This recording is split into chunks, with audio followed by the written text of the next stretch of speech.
দুনিয়াতে যারে আপন বলো সেই তো স্বার্থপর। দুইজন আমি পেয়েছিলাম, ভেবেছিলাম তাদের কোনো স্বার্থ নাই। সোনার বাংলায় তাকায় দেখি তাদেরও স্বার্থের অভাব নাই। একজন ছিল আমার বাবা, আর একজন আমার মা। তাদেরকেও তাকায় দেখলাম স্বার্থে যখন আঘাত লাগে সন্তানের জবাই করে দেয়। মা হইয়া সন্তানের জবাই করে, সন্তান স্বার্থের টানে মাকে জবাই করে। বাবা সন্তানকে মারে, আবার সন্তান বাবাকে জবাই করে।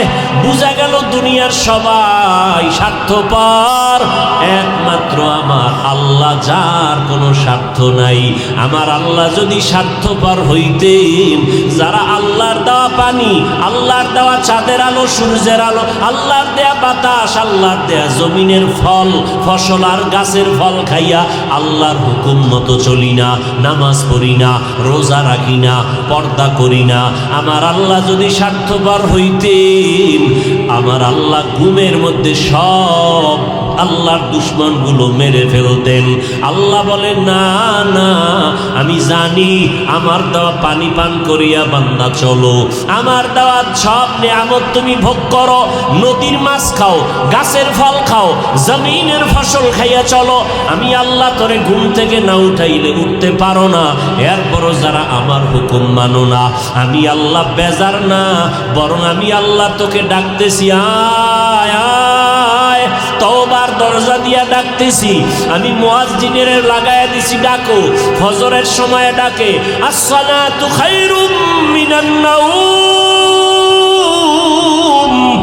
ঘুমের চেয়ে নামাজ ভালো, আর তুমি ঘুমাইও না, ঠিক মতো পড়িলে নামাজ জান্নাত তোমার ঠিকানা। পশু পাখি কীট পতঙ্গ কেউ ঘুমিয়ে রইল না, মানুষ হয়ে ঘুমিয়ে থাকা ঠিক তো মোদের হবে না।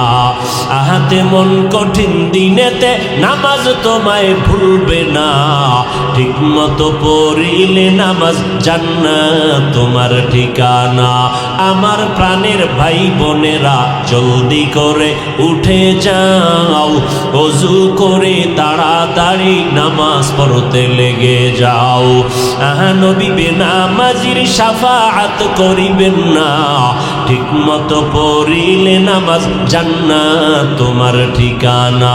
ঘুমের চেয়ে নামাজ ভালো, আর তুমি ঘুমাইও না, ঠিক মতো পড়িলে নামাজ জান্নাত তোমার ঠিকানা।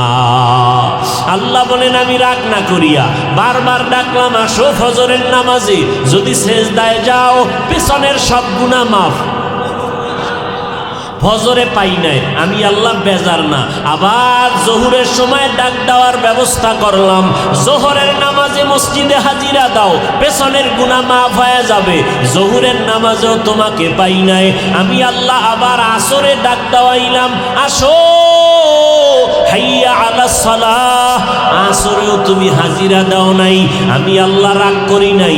আবার মাগরিবে ডাক দিলাম, আয়, মাগরিবেও যদি আসো পেছনের গুনাহ মাফ। মাগরিবের হাজিরায় তোমারে পাইলাম না, আমি আল্লাহ রাগ না করিয়া এশায় ডাকলাম, আসো, এশার নামাজেও তুমি আসলা না, আমি আল্লাহ এখন রাগ না। এবার আমি আল্লাহ মায়ার দরজা খুইলা আমি আল্লাহ নিজে রেডি হয়েছি, এখন আর মুয়াজ্জিন ডাকবে না, আমি আল্লাহ নিজে রেডি বান্দাকে ডাকার জন্য। গভীর রাতে প্রথম আসমানে হাজির, অতিও গভীর হয় রজনী যখন, নীরবে প্রভুর নাম জপিও তখন। প্রভুর করুণা যদি পাইবারে চাও, প্রভুর করুণা যদি পাইবারে চাও, গভীর রাতে উঠে প্রভুর গুণগান গাও। আল্লাহ প্রথম আসমানে আসেন প্রতিদিন নাকি মাসে একদিন? কোন টাইমে? ফজরে, জোহর, আসর, মাগরিবে, এশায়। কখন? রাতের শেষ ভাগ। রাতের শেষ ভাগ। কেন আসেন? আপনাদের থেকে কিছু নিতে না বান্দাকে দিতে? আপনাদের কিছু লাগে না? লাগে? তাহলে নাক টেনে রাতে ঘুমান কেন? অতিও গভীর হয় রজনী যখন, নীরবে প্রভুর নাম জপিও তখন। প্রভুর করুণা যদি পাইবারে চাও, গভীর রাতে উঠে প্রভুর গুণগান গাও। এমন একজন ভালো মানুষ ভালো হয় নাই ভোর রাতে আল্লাহকে না ডেকে, ওই গভীরে আল্লাহকে ডাকে। কারণ মালিক তখন আসেন বান্দাকে দেওয়ার জন্য। কি দিবেন? আল্লাহ বলেন আলা মুস্তাগফিরিন ফাগফির আলা। রাসূলের হাদিস, আল্লাহ ডেকে ডেকে বলে ও গুনাহগারেরা কি পরিমাণ গুনাহ করছো। বান্দা ভয়ে কয় আল্লাহ গুনাহ তো বেশি। বলে কত বেশি? কয় পাহাড় পরিমাণ। আল্লাহ রহমতের দরজা খুইলা কয় তোর পাহাড়ের থেকেও আমার রহমত আরো বড়। বান্দা কয় গুনাহ করেছি জমিন বরাবর। আল্লাহ কয় তোর গুনার বোঝা জমিন যত বড়, আমি আল্লাহর দয়া আরো বড়। তুই গুনাহ যদি করো আসমান বরাবর, আসমান যত বড় তার থেকে আমার দয়া আরো বড়। তোর গুনাহ যদি হয় সমুদ্রের ভেনা পরিমাণ, আমার দয়া আরো বড়। তুই যদি গুনাহ করো 50 বছর পর্যন্ত, 70 বছর পর্যন্ত গুনাহ করো, আমি তোরে ক্ষমা করতে 1 সেকেন্ড লাগবে। আতিনা ফি দারে দুনিয়া না হাসান, আতিনা ফি দারে উকবা না হাসান, ইয়া গিয়াসাল মুস্তাগীসিন ইহদিনা লফতিখারা বিল উলুমে ওয়াল গিনা। হর গড়ি দে নেক তু তৈয়ার হ্যায়, जो न मांगे उससे तू बेजार है। वल आस्र, আসরের শপথ, ইন্নাল ইনসানা লাফি খুসর। আল্লাহ শপথ করে বলেন সব মানুষ জাহান্নামে যাবে, ইল্লা কিন্তু 4 গুণওয়ালারা জাহান্নামে যাবে না। কয় গুণ? 1 নম্বর গুণের নাম ঈমান, দ্বিতীয় গুণের নাম নেক আমল। এই 2টা গুণ অর্জন করার পরে এরপরে আরো 2টা গুণ আছে। ঈমান আমলের দাওয়াত অন্যকে দাও, যারা ঈমান আমলের বিরোধিতা করে তাদের বাধা দাও। এই 4টা গুণ যদি অর্জন করো, আল্লাহ বলে আমার কুদরতি ক্ষমতায় তোমাকে বিনা হিসাবে জান্নাত দিয়ে দিব। ভাইরা আমার, আল্লাহ দরজা খুলে রাখছেন ওয়াল আসরের সূরার দ্বারা। আল্লাহ আসরের শপথ করে বলেন। আল্লাহ শপথ করার অনেক কারণ বলার সময় নাই। এখানে আসর মানি 25টা অর্থ আছে আসরের। আমি একটা অর্থ সামান্য টাইম বলি। আসরের এক অর্থ হলো সময়। আসর অর্থ কি? তার মানে সময়ের শপথ। আল্লাহ পাক শপথ করলেন কেন? শুধু এখানে না, অনেক জায়গায় তো করেছেন। ওয়াত্তিন, তিনের শপথ। ওয়াজ্জাইতুন, জৈতুনের শপথ। অতুর সিনিন, তুর পাহাড়ের সব শপথ। ওয়াহাদাল বালাদিল আমিন, মক্কা নগরী নিরাপদ শহরের কসম। ওয়াসসামাই যাতিল বুরুজ, আসমানের কসম, জমিনের কসম।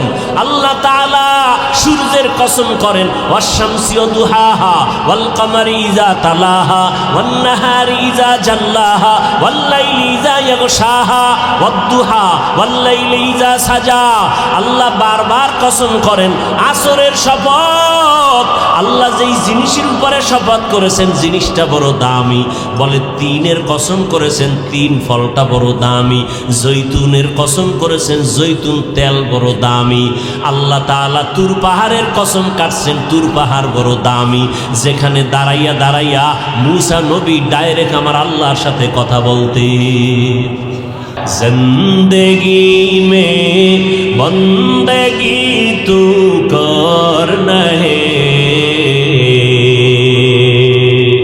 जिंदगी में बंदगी तू करना है, जिंदगी में बंदगी शर्मिंदा है, जिंदगी बे बंदगी शर्मिंदा है।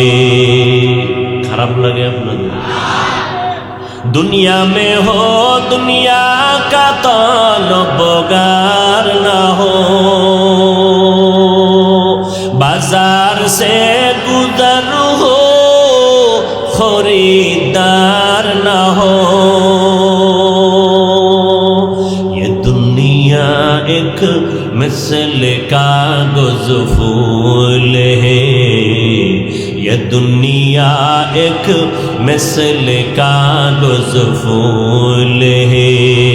जिंदगी में बंदगी तू कर नहीं, जिंदगी बे बंदगी शर्मिंदा है, जिंदगी बे बंदगी शर्मिंदा है। जिंदगी में बंदगी कुन बंदगी, जिंदगी बे बंदगी शर्मिंदगी।